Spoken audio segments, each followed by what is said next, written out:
ఆంధ్రప్రదేశ్‌లోని అంగన్వాడీ కార్యకర్తలు, సహాయకులకు రాష్ట్ర ప్రభుత్వం తీపి కబురు అందించింది.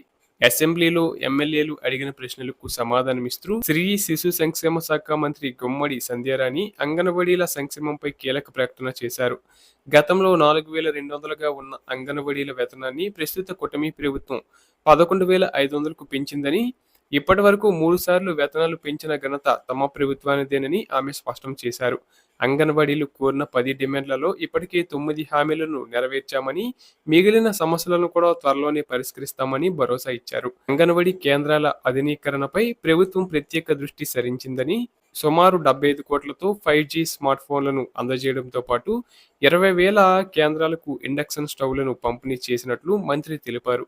అంగన్వాడీల పదవీ విరమణ వయసు 62 ఏళ్లు పూర్తయిన వారికి గ్రాట్యుటీ సౌకర్యం కల్పిస్తామని, ఒకవేళ విధి నిర్వహణలో ఎవరైనా మరణిస్తే అంత్యక్రియల ఖర్చులు నిమిత్తం 15,000 అందజేస్తున్నామని వివరించారు. రాష్ట్రంలో ఉన్న 55,476 అంగన్వాడీ కేంద్రాలలో సుమారు 21,756 సొంత భవనాల్లో ఉండగా, అద్దె భవనాల్లో ఉన్న మిగిలిన కేంద్రాల కోసం నూతన భవన నిర్మాణ పనులను వేగవంతం చేస్తున్నామని పేర్కొన్నారు. అంగన్వాడీల్లో పోషకాహార పంపిణీ మరియు విద్యార్థుల హాజరుపై ప్రభుత్వం సాధించిన పురోగతిని మంత్రి ఈ సందర్భంగా ప్రశంసించారు. చిన్నారులకు రాగి, జొన్నల వంటి బలవర్ధకమైన ఆహారాన్ని అందిస్తున్నామని, గతంలో 70%గా ఉన్న పిల్లల హాజరు ఇప్పుడు 93%కి పెరిగిందని వెల్లడించారు. ఈ గణాంకాలతో ఆంధ్రప్రదేశ్ దేశంలోనే ప్రథమ స్థానంలో నిలిచిందని మంత్రి గర్వంగా ప్రకటించారు.